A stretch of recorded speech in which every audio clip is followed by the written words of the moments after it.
Hola, nuestro trabajo trata sobre el lenguaje en las retransmisiones deportivas. Yo os voy a hacer una introducción y os voy a hablar del léxico deportivo y después mi compañera Rocío os hablará sobre la gramática, el lenguaje y la sintaxis deportiva y terminaremos con un ejemplo y una conclusión. Escuchar las retransmisiones de un partido de fútbol o de cualquier otro deporte nada tiene que ver con lo que se presencia. El periodista radiofónico debe ser un maestro de la improvisación. Uno de los periodistas más cultivados en nuestro país fue Matías Prat. El periodista deportivo que va a dedicarse a ejercer la profesión en este medio debe darse cuenta de una cuestión importantísima. La mayor parte de sus informaciones están en directo y no dispondrá de tiempo para prepararlas. Las equivocaciones van a estar a la orden del día, aunque no se le tendrán demasiado en cuenta. El periodista deportivo radiofónico debe ejercitar su memoria para evitar repeticiones. El lenguaje deportivo adquiere matices diferenciados de otras retransmisiones debido a los siguientes aspectos. Las retransmisiones en directo. Los hechos se producen ininterrumpidamente y a gran velocidad. Existe una necesidad del informador de conocer perfectamente las reglas del deporte que retransmite. Debe situarse en una posición neutral para explicar lo que acontece en el área deportiva, poner la entonación adecuada a cada momento, saber llevar la emoción del deporte y de lo que sucede en el partido y aunar la información deportiva directa con la inclusión en ella de las cuñas publicitarias patrocinadoras del deporte. A continuación os voy a hablar del léxico deportivo. El lenguaje deportivo mueve su léxico constantemente, tan pronto crea un vocablo como lo hace desaparecer o lo modifica. Es decir, estamos ante un lenguaje abierto a todo y dispuesto a aprovechar cualquier innovación. Dentro de este lenguaje podemos hablar de un supracódigo, constituido por la interacción de los diferentes códigos de los deportes, y de otro código particular y exclusivo de cada deporte. El léxico deportivo se puede dividir en tres partes: léxico argótico, léxico técnico especializado y léxico trasladado. El primero proviene fundamentalmente del lenguaje oral, existente entre los profesionales del deporte correspondiente. Nace en los vestuarios, en las concentraciones, los entrenamientos y tiende a sustituir la dificultad y frialdad del léxico técnico. Lógicamente es mucho más impreciso, pero resulta fácilmente comprensible. Los periodistas a menudo conviven grandes periodos con los deportistas, asisten a sus entrenamientos, mantienen continuas charlas informales con los jugadores cercanos, por lo que poco a poco se va trasladando el lenguaje argótico del deportista a la pluma o micrófono del periodista. Cada deporte desarrolla su propio léxico argótico. Se observa una relación lógica entre deporte y popularidad, es decir, cuanto más popular sea el deporte, más desarrollada estará el léxico argótico. Casos del fútbol, ciclismo, baloncesto, y cuanto menos haya penetrado entre los aficionados, menor será este tipo de léxico, como ocurre en el tenis, la natación o el balonmano. Ahora os voy a mostrar algunos ejemplos de este tipo de léxico pertenecientes a tres deportes. El primero, el fútbol. Hacer un caño significaría introducir el balón entre las piernas del contrario para librarse de él y continuar la carrera. Tocar sería lo mismo que pasar la pelota con suavidad al compañero.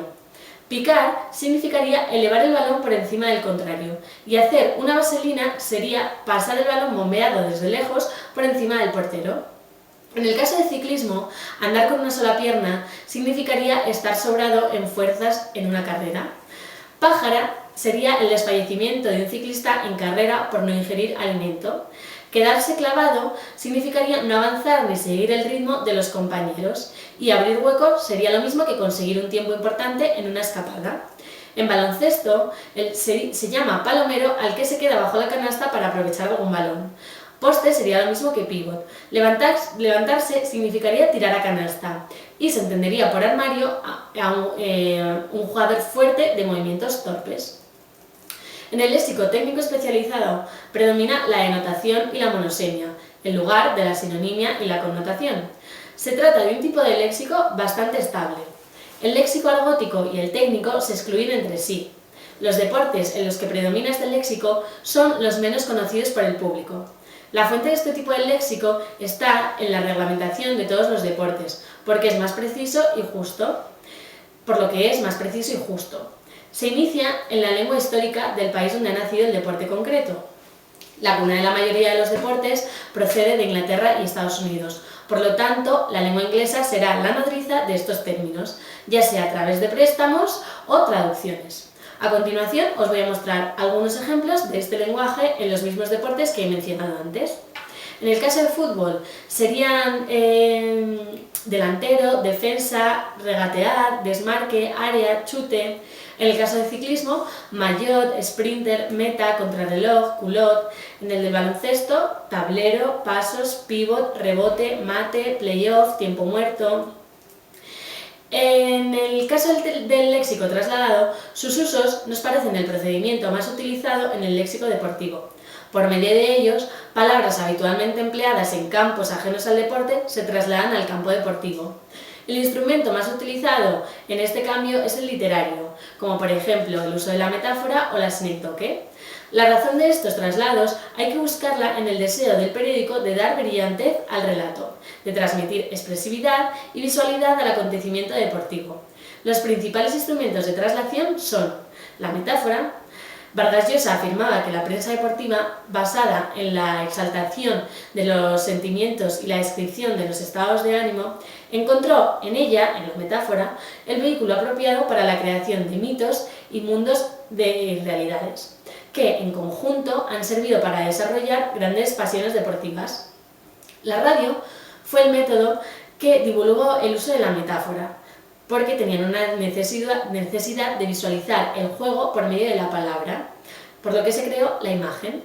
El lenguaje deportivo acostumbra a usar metáforas muy sencillas estructuralmente, y algunos de los campos léxicos trasladados al deporte por medio de metáforas son el campo de la guerra, con ejemplos como el jugador que se queda solo ante el marco fusila el tanto, el resultado campean en el marcador, el delantero dispara un chupinazo, de sus botas sale un verdadero obús, no hay que descuidar la retaguardia.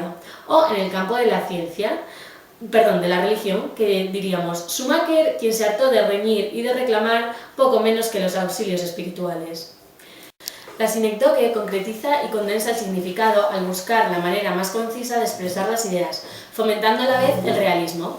Predominan estas clases. Por ejemplo, denominar a un equipo por el color de su camiseta. Nos referimos al Barcelona como los azulgranas o al Real Madrid como el equipo de los blancos. También define objetos por su forma externa. Por ejemplo, esférico, cuadrilátero, rectángulo. Y nombra al estadio en lugar de los espectadores, por ejemplo el Camp Nou, Vallecas. La polisemia es también otro método de traslación. Proviene de una primitiva metáfora, de una especialización de la influencia extranjera y de compartir una actividad común. En el lenguaje deportivo, los vocablos no tienen un significado estático individual. El empleo se lo va dando. A veces amplían su significado y otras añaden algún semanuevo. Por ejemplo, tocar puede significar mover la pelota, estar algo lesionado o puede ser una amenaza de eliminación en esgrima. Y tirar puede ser chutar a la portería con intención de marcar, arrastrar detrás al pelotón ciclista o al pelotón atlético o estar sin ayuda o asistencia en ciclismo. Y por último, la sinonimia. La crónica deportiva repite constantemente los mismos referentes y si quiere evitar la monotonía o la pesadez debe utilizar sinónimos. Por eso serían sinónimo de lanzamiento. Por ejemplo, serían sinónimo de lanzamiento cañonazo, chupinazo, zapatazo, disparo, tiro o de árbitro, juez, trencilla, señor vestido de negro o de resultado, marcador, tanteador, tablero, casillero.